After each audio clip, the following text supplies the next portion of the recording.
an external event proving that he was immortal.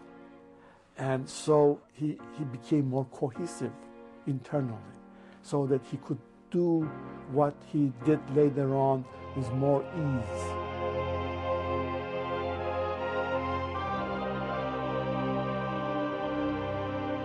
Following that day, he walked freely in trenches under heavy fire, creating a legend for himself among his troops. After Mustafa Kemal's charges on August the 9th and 10th, not a single strategic hill was in Allied hands. The mighty British Empire had been defeated at Gallipoli. Winston Churchill lost his position as First Lord of the Admiralty. Mustafa Kemal's reputation spread among his colleagues and the people. British official history states, "Seldom in history can the exertions of a single divisional commander have exercised on 3 different occasions so profound an influence not only on the course of a battle, but perhaps on the fate of a campaign, even the destiny of a nation." He demonstrated both on the 25th of April and again in August that he had driving ruthlessness which the British commanders often lacked. They weren't prepared to drive their men as hard as he was. He acted with decision and vigour and prevented the potential of an attack from opening out.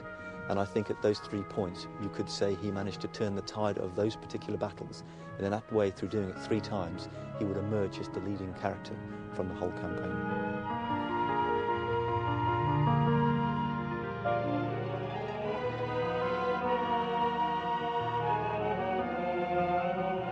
Mustafa Kemal came to Gallipoli an outcast by his government and left as a national hero. Unfortunately, the Ottoman victory at Gallipoli could not prevent the inevitable.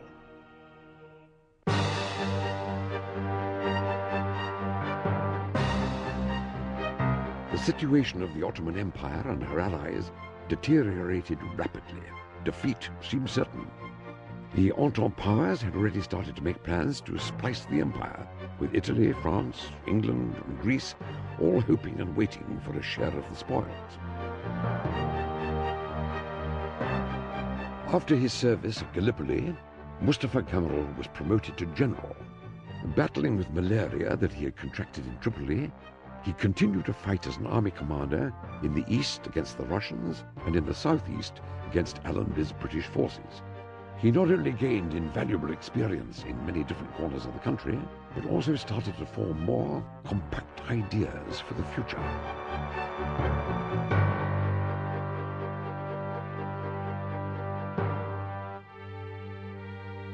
October the 30th, 1918.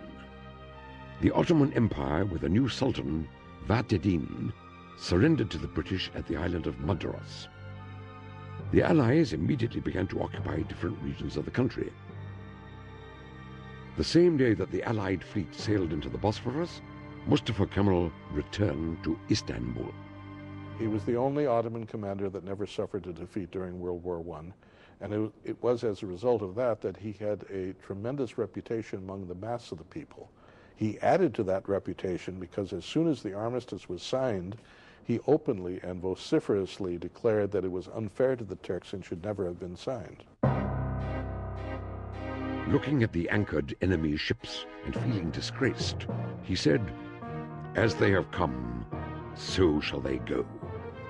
The Turkish struggle for independence had started. The entrance of the Allies into Istanbul was celebrated enthusiastically by the Greek and Armenian minorities of the city. With the cooperation of the Sultan, the British immediately took control of the capital. Flags of the occupational forces were everywhere. Crime was rampant, and the future of the country was uncertain.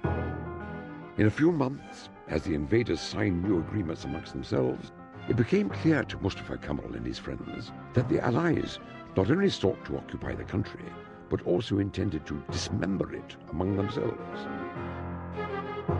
The only glimmer of hope for the Turks were the independent resistance groups, known collectively as the Defense of Rights Association, which opposed the occupations in their isolated regions. Realizing that the situation in Istanbul was hopeless, Mustafa Kemal began to look for other alternatives for the salvation of the country.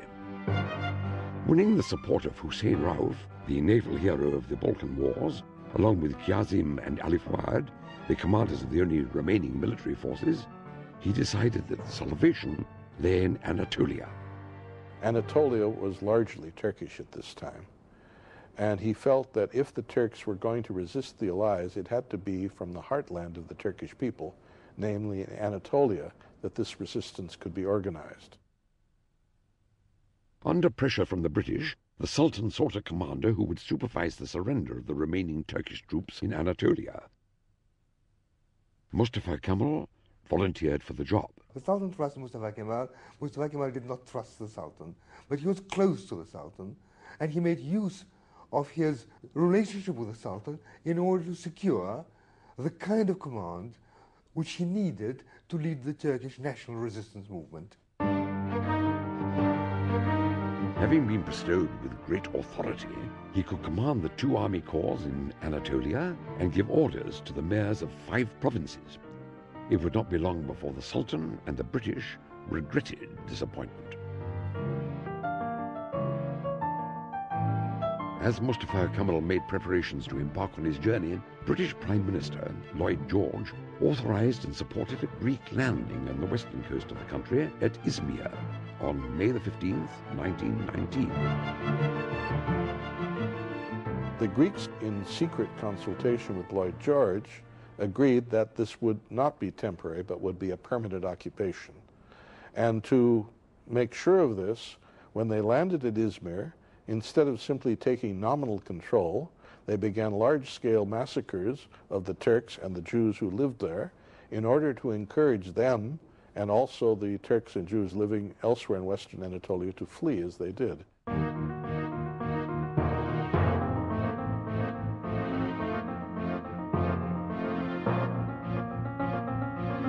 Four days after the Greek landing, Mustafa Kemal landed on the Black Sea coast of the country. The fight for Anatolia had begun. From then on, it is impossible to do anything but consider the life of Mustafa Kemal Ataturk and the life of Turkey bound together. And what happens up until his death and even afterwards stems from that moment. The Turks were in a very difficult position. The Greeks had occupied all of Thrace and southwestern Anatolia. The Italians had occupied southern Anatolia. The French had occupied southeastern Anatolia, so-called Cilicia, as well as Syria.